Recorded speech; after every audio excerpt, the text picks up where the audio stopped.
Hello and welcome to this month's innovation in the inclusion and innovation economy.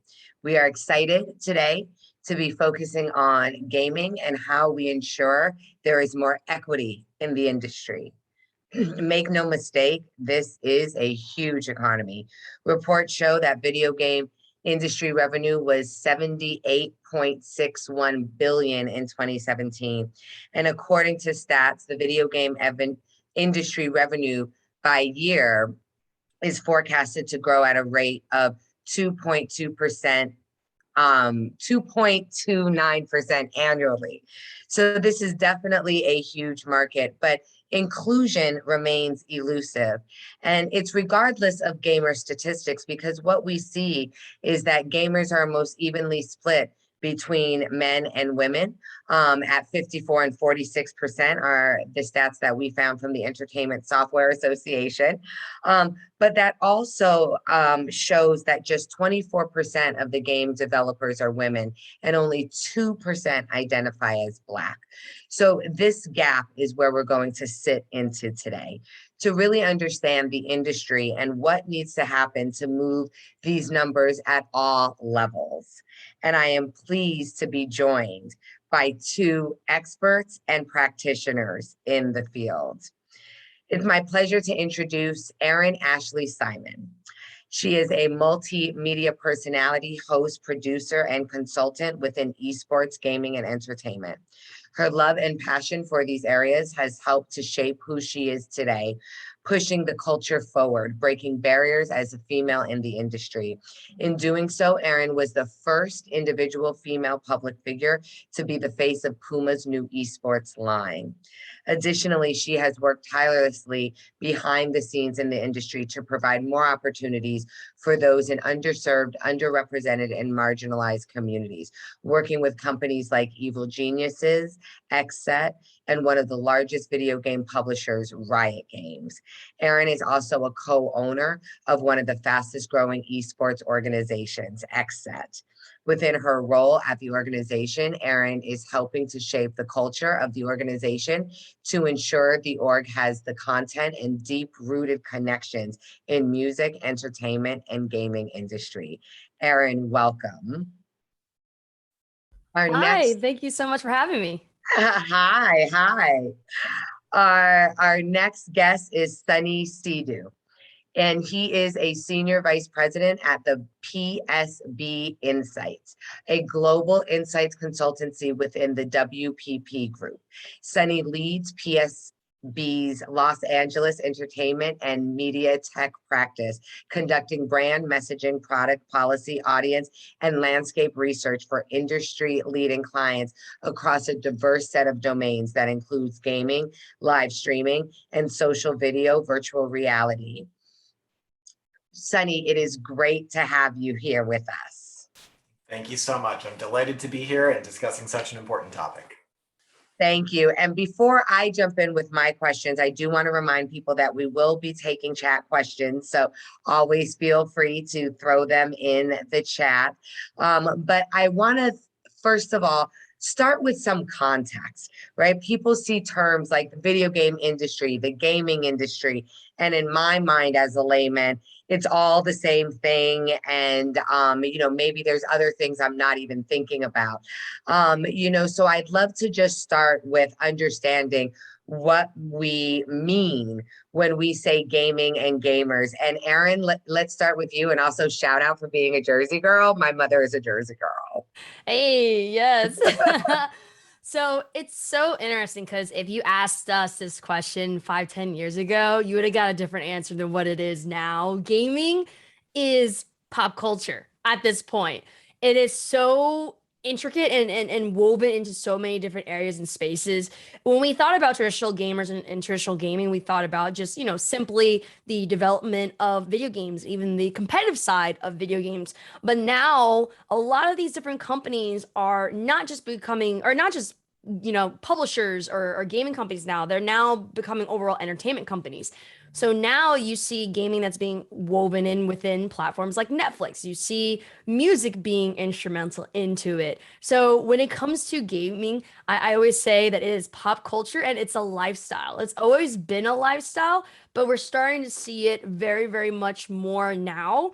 And that the segmentation that we have seen within entertainment, whether it is sports or music or gaming, those lines are no longer there anymore. And honestly, the entertainment space as one is really just molding and mixing and blending together as one. So that's probably the best way that I can describe gaming right now, because there's just so many different subcultures and branches that we haven't seen even 5, 10 years ago. Thank you. Amazing. I mean, it's a world unto itself. Sonny, how do you see that? Yeah, I mean, the way Erin framed that is great. What's so exciting about the gaming space today is it really is starting to just be a part of the fabric of our pop culture. It's this consensus medium of the 21st century. I do think it's going to be useful for a discussion to be kind of distinct in the way that we're using these terms. Gaming as a behavior, just engaging with interactive games is so broad and so diverse. I mean, we're looking at a contemporary situation in which about half the people on planet Earth are playing games in some way. And right, because Words with Friends is a game, right? Like you're playing, right. And when we talk about gaming culture, it obviously, for many reasons, leans more towards that more involved end of that spectrum, the kind of hardcore gamer. And that is some of where we see that, inclusivity doesn't yet reflect the diversity of the player base as it exists when defined most broadly. And then gamers, boy, what a complicated term that's become. It's a contested term. It's a contested identity. In some ways, it's, heavily policed and gate kept from within in a way that, makes people anxious about adopting it anew, even if they are really engaging in these things considered core to gaming. So I think it's going to be fascinating to unpack that tangle of issues today. Yes. Well, let's get started. And Erin, I mean, we're talking about these numbers, right? And they're abysmal, they're single digits, they're things that we obviously, for an industry that's so large and so new in a certain way, we would have hoped to, have seen more. Can you tell us about your journey as a woman of color in gaming and how you went from, playing video games at 5 years old to really being a leader and, leading the industry in what equity and diversity means? Yeah, absolutely. I think, one of the skill sets I developed when I was a kid that's very useful now. I used to be a talker in class. I used to get in trouble all the time for that, but that's been very helpful for me in terms of being vocal in this space now. And, for me, it's crazy enough to say, like, in next April, I turn 30, and the gaming industry is fairly young. Like, I was able to play on Super Nintendo and Sega Genesis, and that was only a few console iterations from the beginning of gaming. And so I've been able to see the transformation as a consumer, as well as someone who works in the industry. And, because we're seeing this mixing and kind of combination of different sectors within gaming right now, when I first started, I didn't think that I could have a career in gaming. I think back then, a lot of people thought that it's like you had to work for a gaming publisher or developer, more on the tech side. I mean, of course, there was marketing, but it was not a career path that they said, hey, you could pursue in this space. It wasn't until I went through, journalism school at University of Kentucky, went through working with so many different companies in traditional sports and music, finally made my way over into gaming. But all those experience that I've had in the other areas of entertainment provided extra value into the gaming industry now, because now in the gaming industry, the same way that everyone from those industries are trying to tap into gaming is trying to tap into those areas as well. And so, during that time, I've been able to witness not only the benefits that we have seen within the gaming industry, as well as competitive gaming and other sectors. I saw the benefits that could be provided from other entertainment industries, because gaming is still, like I said, it's young and it's still trying to develop certain foundations and structures in certain areas that that other industries have, but it doesn't have in this space. Like right now, like when we talk about how do you even get into gaming, a lot of people either there was a very planned and distinct way that they went in, which is typically you'll see more on the technical side or the creative side where they're like, I want to get into gaming. But then the other side is there's a lot of people who just stumbled into gaming. Like I was one of those. I stumbled into gaming. I found an opportunity and I was like, cool, I can talk gaming and talk culture. Great. And then from there, I was able to develop my skill sets to then have the career that I have. But we still have certain pain points in the industry that I've been able to notice throughout my experience. We don't know where the path to pro even starts. And when I say pro, it's not even just like professional players, but like professional career. The accessibility point for gaming in certain areas is high, like high-end PC, certain equipment and technology that you have to pay for, right? And so what we're seeing now But is, Erin, can I just pause on that for a second? yeah, Because I think, I think that's a really important point, right? That like, yes, like a regular gaming and console costs, but when you're talking about wanting to go pro and at the levels that you're talking about, like what type of money? I mean, that it's like I would imagine it goes from a couple $100s to thousands. yeah, it's definitely thousands in some capacity. I mean, now there's certain equipment that's cheaper, and certain tools that they can use that are more accessible because companies are allowing it to be accessible. There's even like developer and coding equipment that's becoming more free. But the problem is even though if they're free, no one knows about it or no one knows where to go to get it. And then, for my career, look, like even my setup now that has allowed me to do broadcasting from home, I spent well over like $4,000 for just a setup for me to continue doing broadcasting from home. It's not, and that's not cheap. And so, right now, because of the ups and downs throughout my career that I've had to go through and the money that I've had to spend, I understand the troubles that some people go through, especially, being a minority. Like I didn't start doing PC gaming until I was 26. There's some people who have started, when they were 12 and 15. Like we couldn't afford a high-end PC. So all those experiences have helped me with being vocal to others and saying, hey, those in the Black and Latin community are predominantly console gamers because we can't afford high-end PCs. How can we create more access for those in these communities?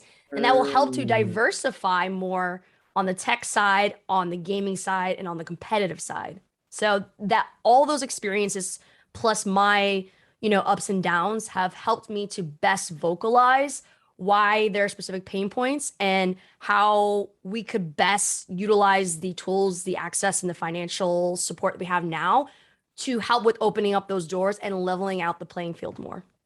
That's right. It doesn't have to be hashtag gaming Oscar so white or like whatever, the gaming 100 years from now, like Hollywood, right? And it remains sort of the same. It actually doesn't need to be that way with this, relatively new industry. Sonny, it sounds like, based on what Erin's saying too, is you sort of came in from more this traditional of the development, right? And like understanding coming in as a developer. So can you tell us a little bit about your journey in gaming and how you went from developing to understanding gaming and gamers and that culture that Erin spoke about?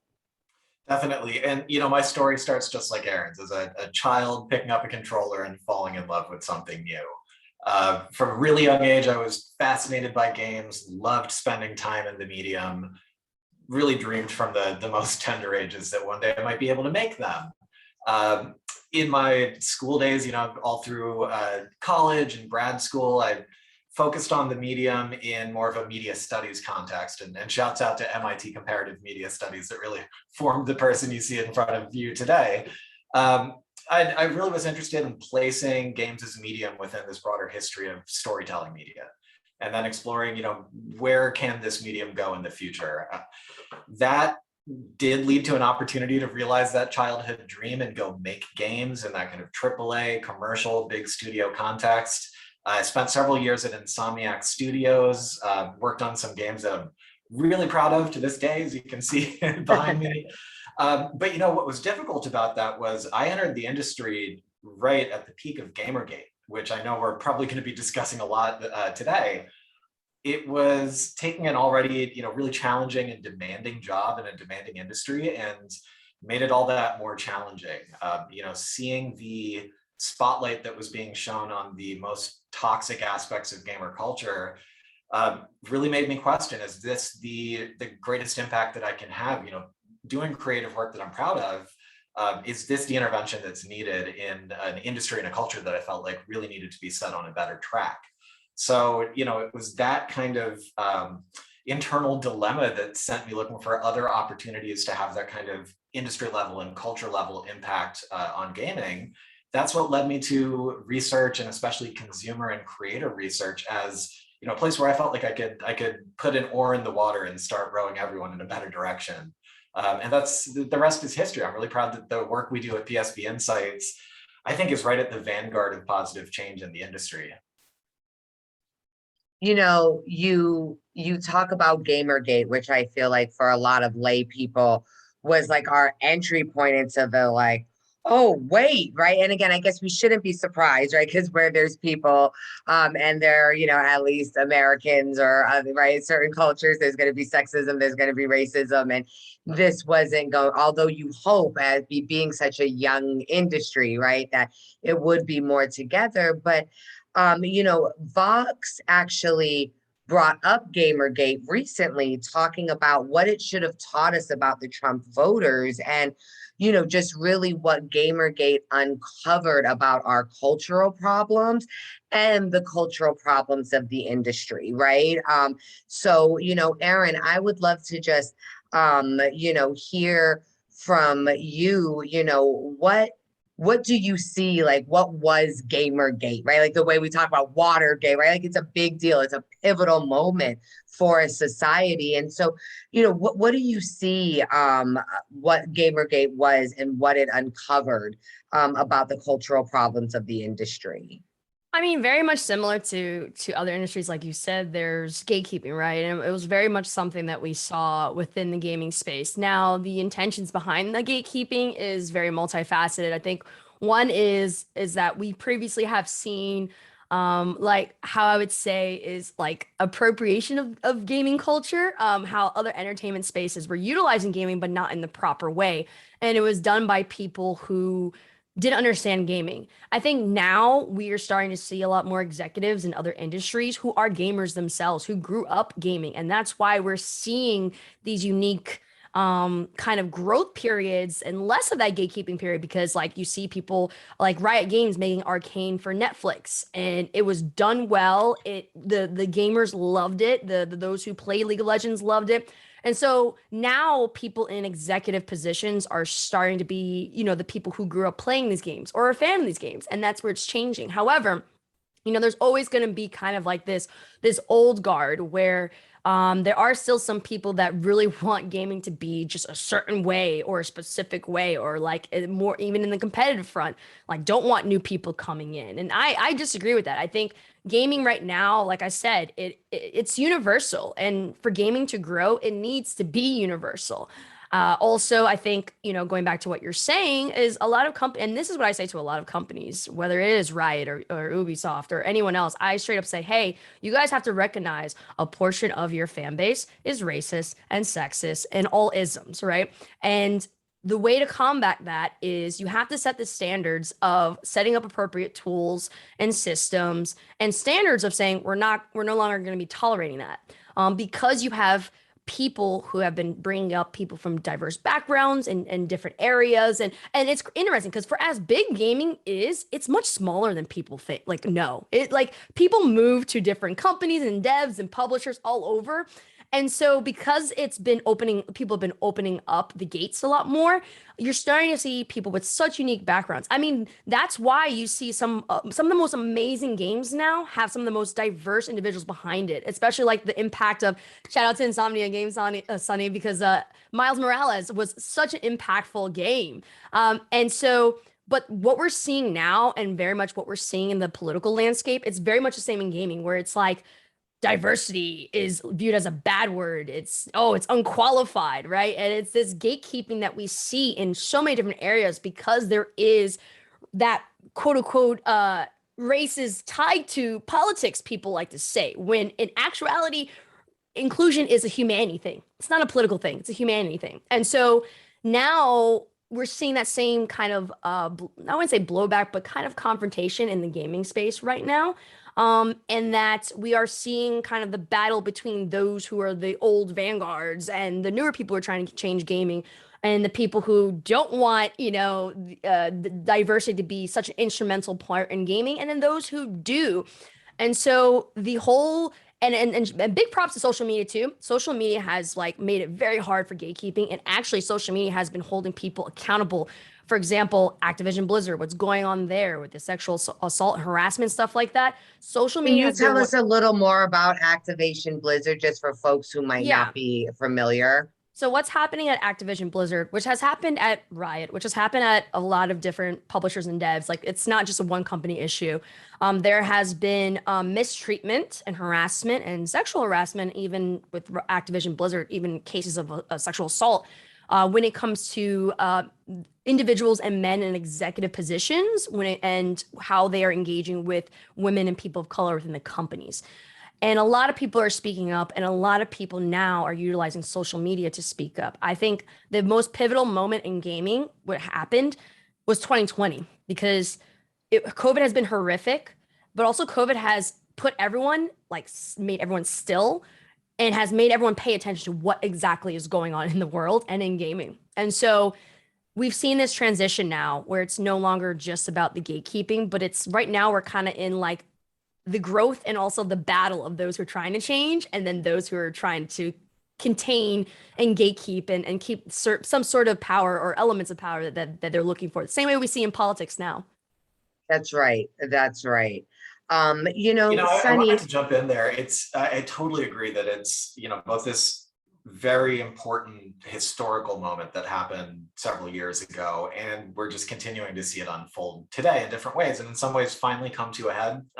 The issues that started percolating those years ago, I think the historical lesson is important outside of gaming in so many ways. The rules of engagement of the broader culture war that we're all trapped within were really set in Gamergate, and there's lessons to learn there about the ways in which a lot of reactionary actors were using gaming forums and kind of sub-community spaces online as a recruiting ground for a broader cultural reactionary project. I think it's really important also just to see those were the early examples of kind of online mobs forming and using, real world threats of violence and all forms of menace and harassment to move their political project forward. But there's also a ton of lessons there that really are intrinsic to gaming, and it was a movement that was sprung from the endemic gaming culture. I really look at that moment as a time where we were starting to see the growing pains of a medium that was going to become more than what it had been before. You look at kind of the technological history. That was a moment where residential broadband was finally starting to be widespread. Downloadable games really expanded what was out there in the market, and with that, we saw kind of the renaissance, the explosion of indie games brought a lot of diverse stories that hadn't been told before and diverse creators into the public discussion. And really the pushback that happened from kind of the existing gaming culture in many ways was people who already felt well served by gaming as it had existed previously. They were asking, why do these games have to be developed? We didn't feel like we were missing these before. And if they must be developed, why do I have to read about them in the gaming media that, I'm comfortable in? And so it really became this pitched battle about who is gaming for, who is the gamer identity available to? And we're still seeing that play out today. It hasn't gone away at all. And I think to both of your point, it really does mirror other forms of, and other industries as well, but where there is an ability to have physical representation as the product, right? You see where it starts off as, those who can afford to start the industry do. And then, similar to, again, I mentioned Hollywood, right? Or other forms of entertainment, even Broadway, right? People were like, we don't need to see Browns on the stage, right? And all of that. And then you end up with Hamilton, right? And you end up with this just convergence of culture so beautifully. And I like that idea of these growing pains, right, of a culture, of a society. You get more people at the party. You're now going to be eating different foods, or right, folks are going to bring different drink, different games, and how do you have everyone have fun at the cookout? Yeah, so I want to jump to a question that we got from in our little Q&A that talks about the role of gaming in this emerging metaverse. And John here, thank you, John, for your comment, says, one could say that gaming was the genesis of the metaverse with MMORPGs, all capital. I'm assuming you guys know what that is, etc. So first, help us know what MMORPGs are, and how do you know, the credit that, you know, that gaming takes for the metaverse. Erin, you're the pro here. Why don't you take that one? Oh gosh. Okay. So basically, MMORPGs is online role-playing video games with a big group and number of individual. It's a massive multiplayer online role-playing game. That's what MMORPG is. And I agree. I mean, the metaverse is very much for those who are learning more about the metaverse essentially is putting people in a digital space and be able to interact with others in the environment within the digital space. And gaming has very much been very instrumental within that space. And that's why we're seeing the likes of Facebook and other companies that are getting involved in it. And that's why Facebook, for example, now Meta is investing a lot into the metaverse, as well as using the Oculus for that. And so basically, gaming has always had this very interactive, immersive, and very social factor. That's the myth that we constantly have to dispel, is that gaming is actually very social. People thought it was antisocial, but it's actually one of the most social things. That is why during quarantine time, you saw a lot of people buying Switches and buying video game consoles to engage with their friends. It's a very, very social platform. And then on top of it, not only is it a social platform, but it was before customization became such an important vehicle for technology. Gaming was already on that point. You were able to customize your characters as early as, for example, The Sims as a franchise. You were able to customize a whole family, a house, and everything like that. And so that ability to immerse yourself into a universe per se, a world, and really live and be who you want to be was something that was happening well before the whole conversation of metaverse even came about. I think one of the video games that has really highlighted this is World of Warcraft. That was a game that really created its own unique intrinsic world that people could be different characters. They could have their own groups, which are called guilds. It could battle for a common mission or common battle. And it didn't matter whether you're man or woman or black or white or anything. You immerse yourself into this fantasy world with other people, so that if, a lot of us gamers, and some of us gamers, we struggled when we were younger. People thought we were weird for playing video games. And so we were able to live a whole world and a unique life within these games because of the misconceptions that people had. Now, as we saw during quarantine time for COVID, a lot of companies were relying on that ability of having a multiverse component. One of the games is Fortnite. I always say Fortnite's not even a game anymore. It's a universe. It is very much a universe. And it is one that allows for the immersion of people to play, but also the immersion of marketing and different trends. It is a sandbox, essentially. We saw music videos with Travis Scott within that space. We see a lot of A-tier movies, and companies now are marketing within it because it has such a grasp onto the 18 to 35 demographic, especially for men, but also women too. And also it is more accessible because there are mobile components to Fortnite, it's console, and it's PC. So it's hitting a wider audience. So this immersive metaverse world has always been something that has been at the core of gaming. But now the metaverse is expanding beyond just immersing yourself in the game or the digital component. It's also going into streaming. It's going into mobile. It's going into music. It is expanding its reach. And that's why I always say gaming is pop culture, because it is the metaverse itself, something that you can live within digitally, physically and just all around your entire life, there will always be some sort of gaming component. That is what gaming and the gaming industry has been working on for a while. It's just now we're seeing other platforms and other companies like Meta and others that are like, oh, okay, we can implement these new digital universes and components like NFTs and cryptos within this space because the gamers are already living in this Right. space and have been.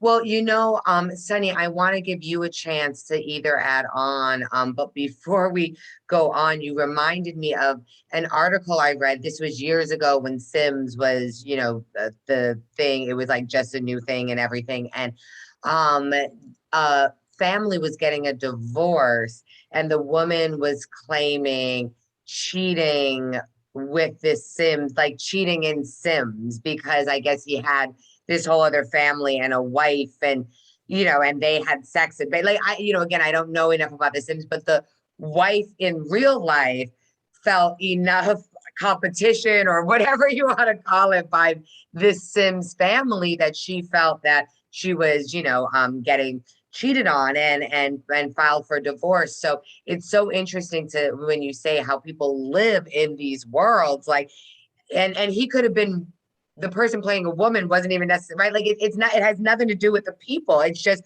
what we do when we're in this universe. And I think it's just such an amazing way to change society too, right? When you think about like racism and sexism and all of that. But Sonny, is there anything else that you just want to jump in on with that? Because I know this idea of our identities is something that you've studied.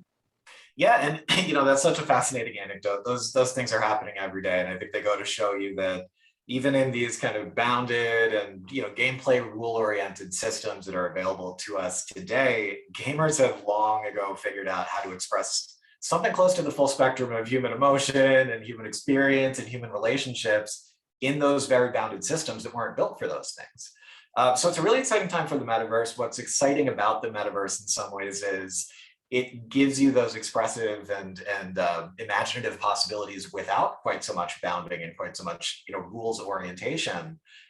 We do a ton of work on the metaverse over at PSB, and we're always trying to figure out what's it going to be, who's going to be first to that party, what are they going to shape it as, and it's critically important to understand it's not just for gamers, but gamers are going to be the pioneers in this space, and they're going to bring, for better or for worse, a lot of the conventions that they've established in these gameplay systems over to the metaverse. The DNA of gaming is going to be imprinted on the metaverse in a huge way.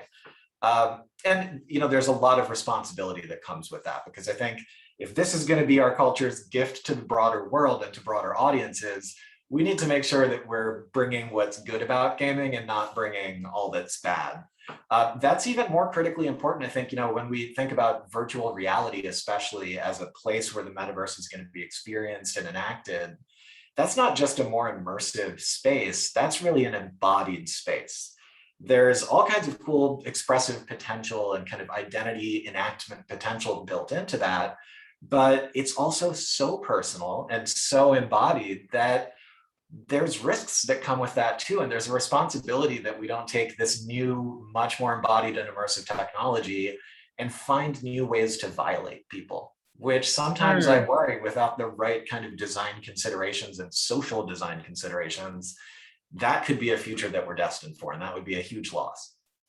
Yeah, I remember Dana Boyd. I'm not sure if she's still at Microsoft, but she was a sociologist at Microsoft and was saying how the very internet, right, is mirroring the silos that we have in society. And this was, again, years ago, right, when when that's what we were first like studying, right, was the silos of the internet.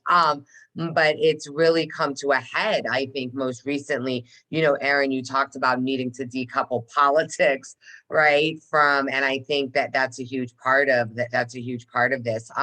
We have another question around can each of you share your view? And Erin, we can start with you on play to earn. And is it a way for positive impact for low income gamers, or an unsustainable way to acquire players? Yeah, so play to earn is such a it's a very big conversation that we're having in gaming right now, because currently the system that we have is free to play with microtransactions.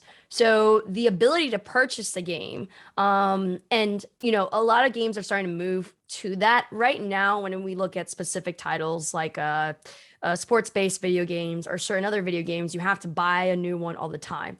But the games that we're noticing that are having such a high profit margin are games that are free to get, and then you buy skins and there's the microtransaction component into it.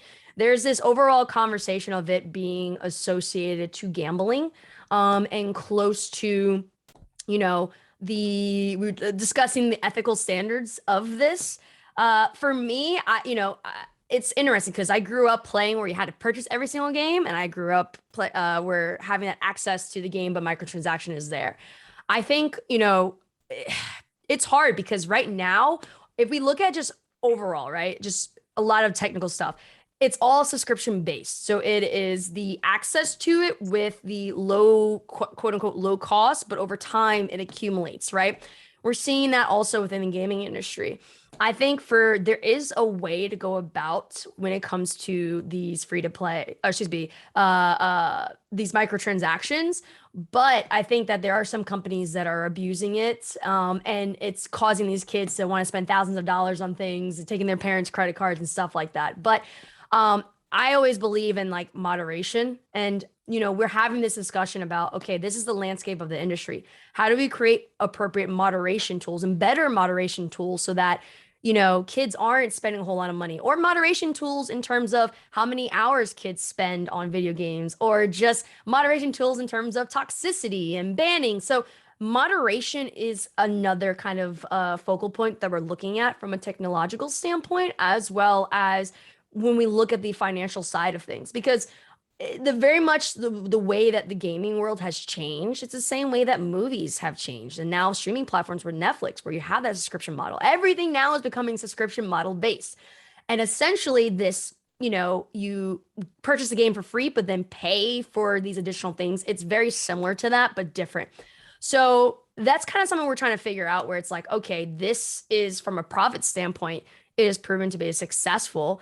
And it's showing that it gives devs and Sonny can talk more about this, but it's giving developers and other companies more time to better change what it's called patch updates. Patch updates are essentially just changes you make in the game, and they either like change certain elements or nerf or buff. Nerf is when they like decrease the power or decrease a certain element of a character or a system.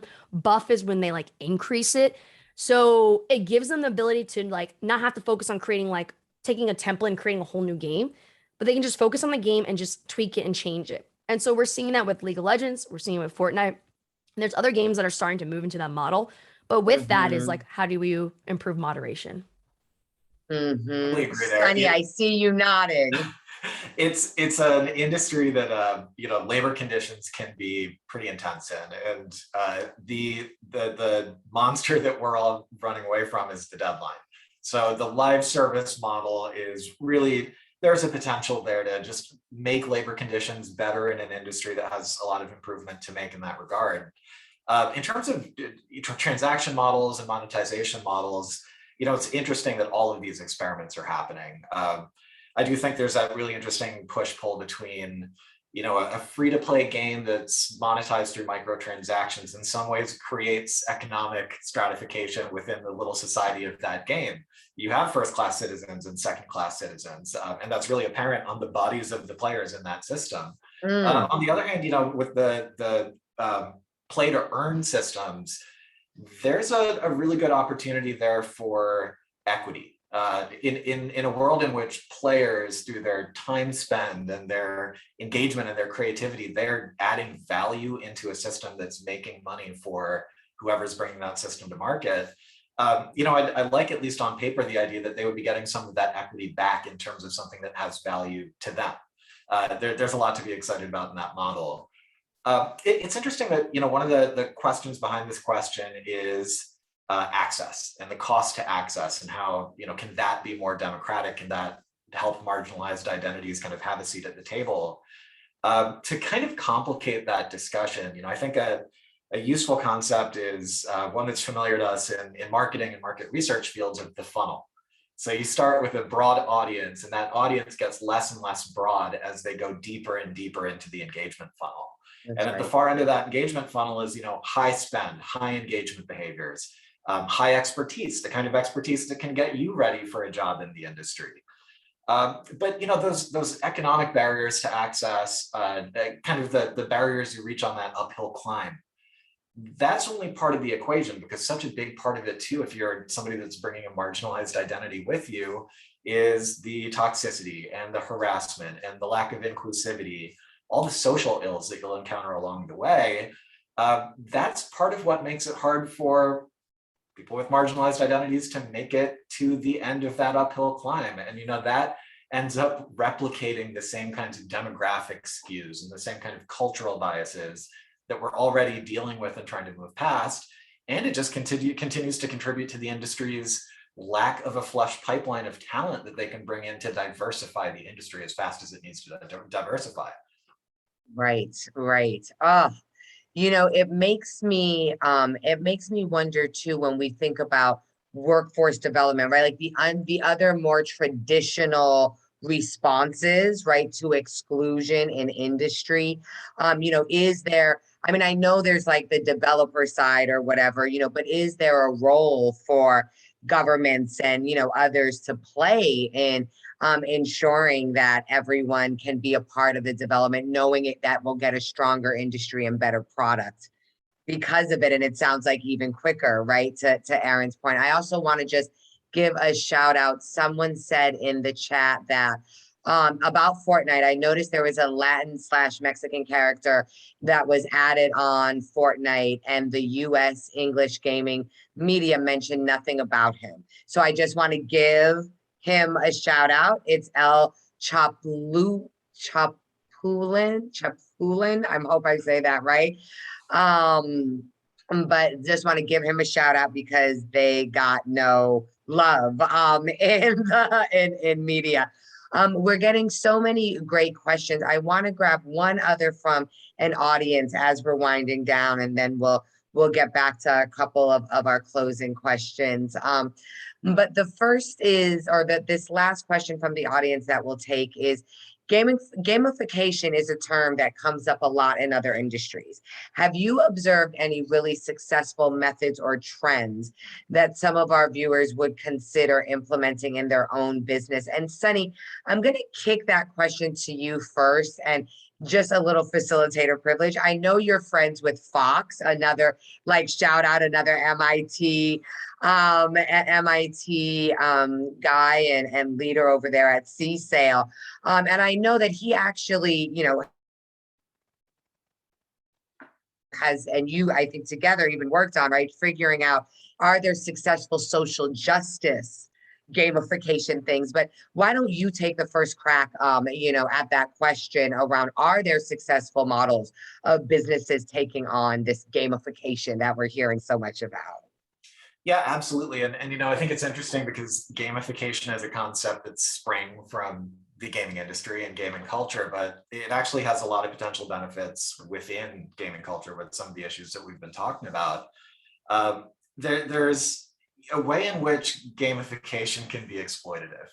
You're trying to manipulate people's natural incentives by putting an added layer of incentive. You want to move them through certain paths of behavior. So we always have to check that. There's a possibility that these tools of design can be used to kind of nefarious purposes. That said, when applied the right way, these can also be powerful incentives in a positive direction.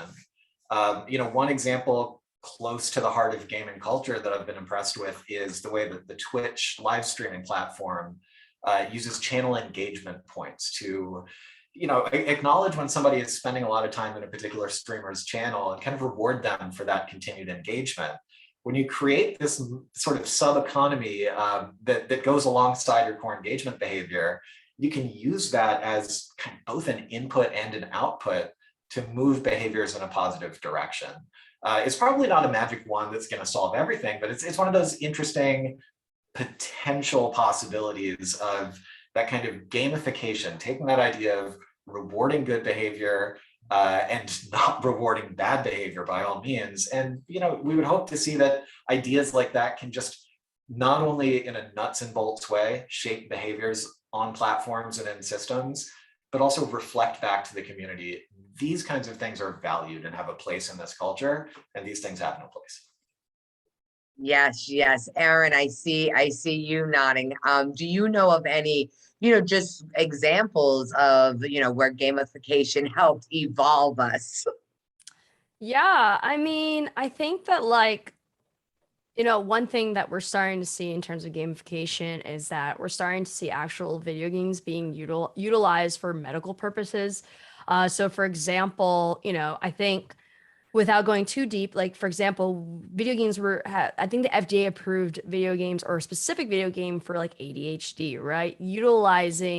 Playing and utilizing the system to help improve in terms of mental capacity and also your, whatever mental situation that you currently have or health situation that you currently have. I think that, and another thing too is like, they utilize certain components of gaming to help with figuring out more about COVID. That's another thing that we've seen. It's like utilizing this kind of gamification process of like, hey, you could use this tool or use this item to help with solving health issues or society issues or things like that. And so I think that like there are some benefits to gamification, but they can be exploited, like Sonny said, like they could be utilizing, hey, stay on our platform and we'll give you this, but then like it'll make you spend more money, which in its entirety is just a system that's set up for you to just spend money and spend time on the actual platforms themselves. So I think that like, we there's different variations of gamification that we're starting to see, which is like certain elements. I think the core elements of gamification that we're seeing overall in the industry is there is a problem. If you solve the problem or if you fix this or do this, you'll earn this. And that is what a lot of companies are starting to do. Like, hey, if you stay on our platform, you'll get this. If you watch this for this long, you'll get this. And it's just following along with the kind of the immediacy that we're seeing in technology overall. I think that if you look at a lot of different within different tech space, right? A lot of things are trying to focus on accessibility and how quickly you can get a product, how long you can use something, and how often you get it and how often you use it. So, we're in a society now where all you need to do is press a button to get food. And then there may be gamification that certain apps use to have you use the product more. We're also seeing gamification being used in terms of for marketing, right? Where it's like, hey, if you play this game, we'll give you real life items or access to this or that. So I think those are some of the benefits we're seeing, but I think that a lot of what we're seeing in terms of gamification outside, and this is just my opinion. I mean, Sunny can be different, but I personally feel a lot of gamification is used for like selfish company purposes more than benefiting people and benefiting just society overall. I would agree. We see more examples of that kind of Skinner box design than anything Yep. where you can point to it and say this is being used for social good. Right, right. Well, and I think just like just like the news, right? Just when you need to sell, you're going to go after the quickest, lowest common denominator way of doing it. And as you said, Sunny, being more manipulative than actual, someone said absolutely Peloton does it, right? It can really lead into positive or negative behavior. I also just want to throw out here that it made me think of QAnon, right? And I know that like QAnon sort of got started as this game that people were participating in and then continued to live right in this universe. And so there's definitely this sort of psyops right sort of angle to it when you really, and again, another reason why it's so important that at every level of this industry there's diverse voices, right? It almost seems like it's too powerful of an industry, similar to banking, right? That can choose to bank humans and now we have slaves, right? Like slavery, that it can really end up creating a lot more harm if, as you both said, we don't bring in the good and try to lose more of the bad. So thank you for that. I also want to thank Alberto, who said that the character, I think you meant it means the red grasshopper, as far as the character that's in Fortnite. So thank you for that. There's also some great links in the chat around gamification. So definitely folks who are on, check that out. We also have a bunch of other questions. We try to reach as many of them as possible. So we always love to send them to our panelists. You have no pressure in needing to answer them. But in case there is something, and then we'll put that in the write-up for everyone to share. But again, no pressure in answering, but we want to make sure you at least have a chance to see the conversation and see what people are asking. So as we're coming to a close, I would love to just, ask a question around movements, right? I mean, I feel like if there's my biggest takeaway from this conversation is that, that this is another world. Right. And it is where people are right now, right? It's where the party is happening over here. And, as an organizer, then I'm immediately thinking, great, who are the organizers that are at that party, right? We talked a little bit about the pushback, Ashley. You mentioned social media as being a place where people are pushing back. But are there movements within gaming that we may want to shout out, and ways that if people are maybe just like, oh my God, wait, I love Words with Friends, I want to be an ally to like this larger conversation that they could support that's really working to change gaming. And Erin, why don't we start with you?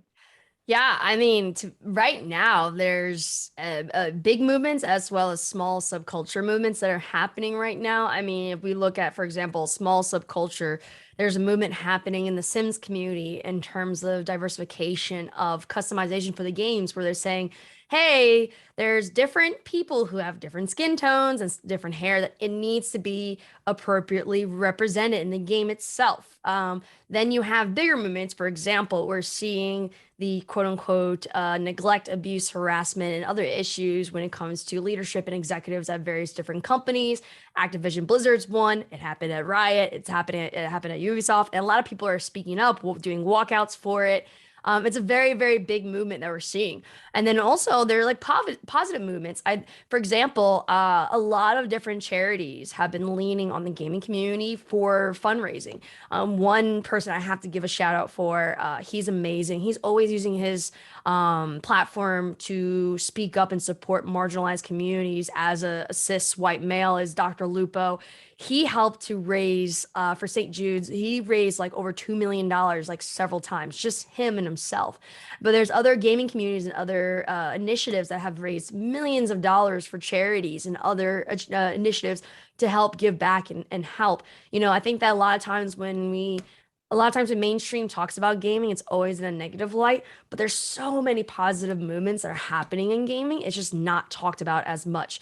I would say, to be honest, the gaming community, I would say, raises more and is more authentic to fundraising than like other celebrities and other entertainment industries, to be honest.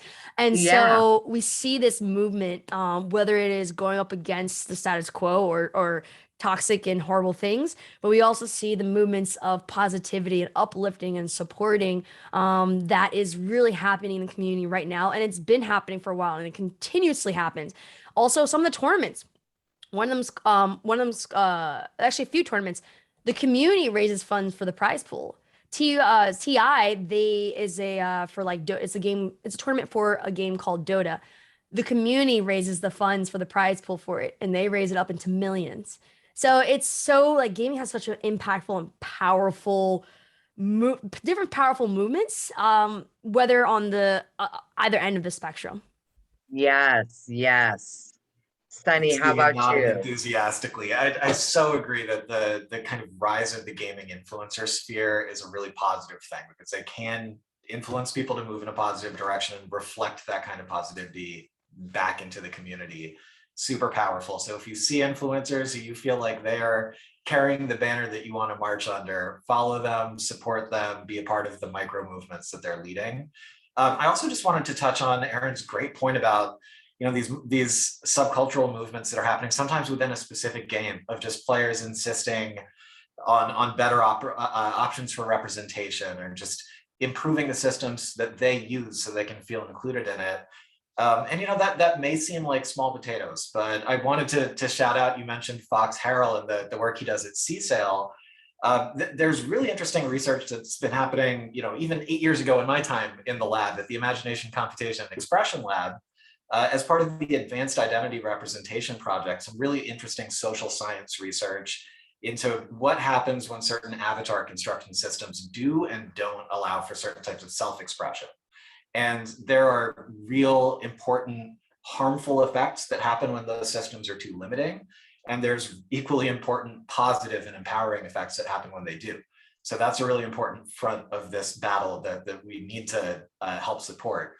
The one movement that I wanted to call out also is, from the perspective of somebody who came from the development side of the industry, the labor movement and the continued Me Too reckoning that's happening inside the development and publishing industry right now, critically important. If we're ever going to see the industry get to a place of better diversity, these workplaces need to be safe, these roles need to be supportive and nourishing.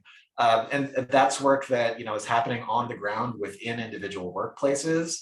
There's also really great reporting going on, just to call out one person whose work I really admire. Jason Schreier, now at Bloomberg, has been on this beat for years, just bearing witness to the labor realities of game developers and advocating for positive change. I think it's overdue that game developers unionize. That's a movement that's out there that you can support if that's something you believe in. But there's so much important work happening on the ground in the development industry that I really think is a vanguard for the broader change we're all hoping to see. Yeah. Also, shout out to the Washington Post team too, with Gene Park and the rest of them. Shannon, they also have been really good at highlighting all different aspects of gaming, whether it's the movements, metaverse, or just even specific games as well. There's some really great journalists who are just making sure that these changes and these movements are highlighted on a mainstream level. Hear, hear. Hear, hear. So yes, there's always stuff going on, right? Whenever there's bad, there's always a group of folks who are looking to fix it. We're all so excited for that. And I want to just thank the two of you for giving us such a robust, look for this hour. I mean, I feel like I have things that I'm like, maybe I am a gamer. Maybe there is a game for me out there, So, and those of you who are, long time in the industry, I hope that it gave you all something to think about too, about how do we continue to make these industries more equitable. So thank you so much for joining us. I want to remind everyone that we will have this recorded and shared, so you can check out on our YouTube channel. And I also want to remind folks that our next conversation, which is looking at the culture economy, primarily the arts. And we're going to have nationally renowned, new on the scene. I like to say, if they only let us have one, then you're going to say he's the next Basquiat, but he's his own self. But Halim Flowers, who's an incredible nationally renowned artist here. And then Taiwana Flores, who is from the city of Boston, and she oversees all of the grants and programs that the city does to promote the arts. And we're going to talk about how that's wonderful, and also how we need more tax dollars going into supporting our artist community. So that's December 9th, and definitely register for that. Erin and Sonny, thank you so much. And we're definitely going to have to invite you guys back to go into several of these verticals. Thank you so much, Malia, and the whole Sloan team for putting this together. And thank you, Erin. Yes, thank you very much.